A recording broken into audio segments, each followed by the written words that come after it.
Soon you won't need a TV or an iPhone to see, because you will look out the window and boom.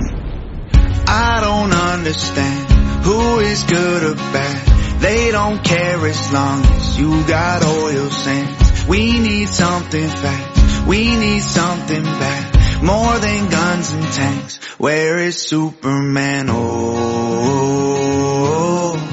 where is Superman? Listen to this prediction by Paul Harvey from 1965 of what the world would be like today, and tell me it's not spot on.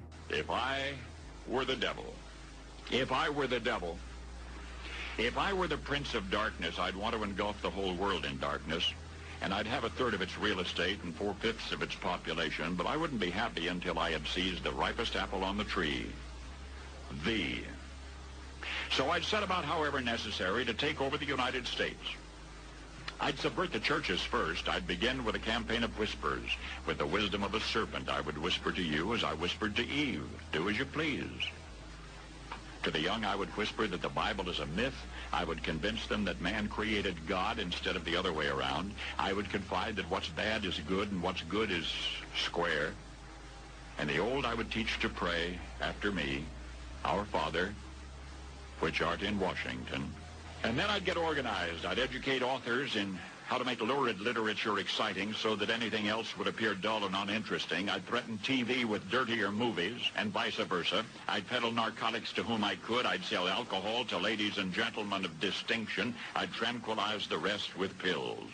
If I were the devil, I'd soon have families at war with themselves, churches at war with themselves, and nations at war with themselves, until each in its turn was consumed. And with promises of higher ratings, I'd have mesmerizing media fanning the flames. If I were the devil, I would encourage schools to refine young intellects, but neglect to discipline emotions. Just let those run wild. Until before you knew it, you'd have to have drug-sniffing dogs and metal detectors at every schoolhouse door. Within a decade, I'd have prisons overflowing. I'd have judges promoting pornography. Soon I could evict God from the courthouse, then from the schoolhouse, and then from the houses of Congress. And in his own churches, I would substitute psychology for religion and deify science. I would lure priests and pastors into misusing boys and girls and church money. If I were the devil, I'd make the symbol of Easter an egg and the symbol of Christmas a bottle. If I were the devil, I'd take from those who have and give to those who wanted until I had killed the incentive of the ambitious. And what'll you bet? I couldn't get whole states to promote gambling as the way to get rich. I would caution against extremes in hard work, in patriotism, in moral conduct. I would convince the young that marriage is old-fashioned, that swinging is more fun, that what you see on TV is the way to be. And thus I could undress you in public, and I could lure you into bed with diseases for which there is no cure. In other words, if I were the devil, I'd just keep right on doing what he's doing. Paul Harvey. Good day.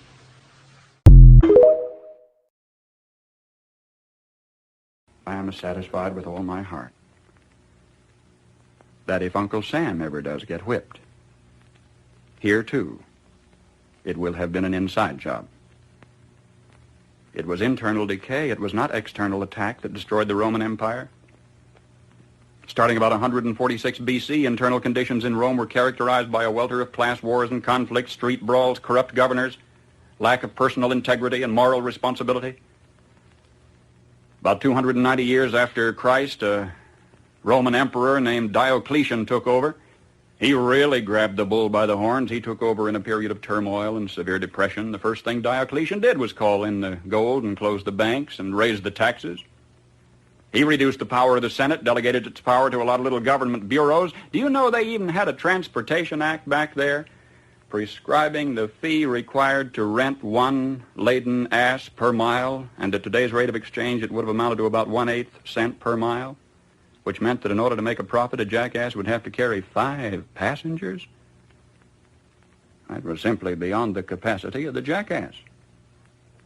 Diocletian put millions of people on the public payroll, but when this failed to do the job, the country was still in trouble. He asked more personal powers for himself. For a brief while, incidentally, they were standby powers, but then he used them all at once. He froze wages, he froze prices, he froze jobs, he stopped profits, he dictated to the farmer what he should plant, when and how he should sell it, and for how much, and he rationed food. And what happened? The labor market closed down. Incentive was gone.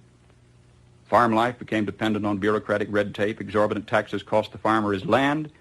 He kept for himself only a small plot on which he might grow turnips for his family. He lost the rest of it to the state.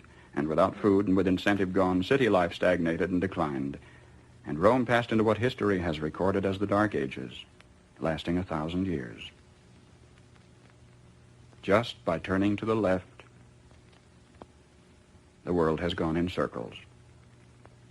A nation would evolve from a monarchy into an oligarchy, from oligarchy to dictatorship, from dictatorship to bureaucracy, from bureaucracy to pure democracy, where finally the people would cry out from the chaos and confusion of the streets, "Oh, please, God, give us a king," and God would give them a king, and they'd have a monarchy again and start the whole silly cycle anew. Now, either we will profit from the errors of their ways, or it follows as the night the day, our children are going to have to relive the Dark Ages all over again. How come, after thousands of years of experiment, our new nation has come so far so fast? All this in less than 200 years. What is the secret of our success? Well, I think it had to do with a basic American's creed. Perhaps it never passed the pioneer's lips in this form, but if it had, I think he would have said something like this: I believe in my God, in my country, and in myself. I know that sounds like a trite, too simple thing to say, and yet it's a rare man today who will dare to stand up and say, I believe in my God and my country and in myself, and in that order. When the early American pioneer first turned his eyes toward the west, there were only Indian trails, or traces as they were called, for him to follow through the wilderness. Do you know today you can roller skate from Miami to Seattle? From San Diego to Plymouth Rock? In this little bitty instant, as historical time is measured, our 7% of the Earth's population has come to possess more than half of all the world's good things. How come? Well, sir, when that early pioneer turned his eyes toward the west, he didn't demand that somebody else look after him. He didn't demand a free education. He didn't demand a guaranteed rocking chair at eventide. He didn't demand that somebody else take care of him if he got ill or got old. There was an old-fashioned philosophy in those days that a man was supposed to provide for his own and for his own future. He didn't demand a maximum amount of money for a minimum amount of work. Nor did he expect pay for no work at all. Come to think of it, he didn't demand anything. That hard-handed pioneer just looked out there at the rolling plains, stretching away to the tall green mountains, and then lifted his eyes to the blue skies and said, "Thank you, God. Now I can take it from here." Now, that spirit isn't dead in our country. It's dormant. It's been discredited in some circles, driven underground, but it isn't dead. It's just that a few seasons ago, politicians baiting their hooks with free barbecue and trading a Ponzi promise for votes began telling us we don't want opportunity anymore, we want security. We don't want opportunity, they said, we want security. They said it so often we came to believe them. We wanted security. And they gave us chains, and we were secure. Suddenly, with our constitutional guarantees depleted, with our national character eroding away, with our tax laws penalizing those who dare to prosper, with workers concentrating on how little they can get by with instead of how much they can produce, suddenly we looked overhead one day to discover that the first tin moon in space was a Russian accomplishment. That free men dragging their feet had been outdistanced by slave workers dragging their chains. And we were sore afraid. Perhaps this was a disguised blessing, too. Maybe a dramatic accomplishment by this Cold War adversary was necessary to get us off our dead centers and back to work again.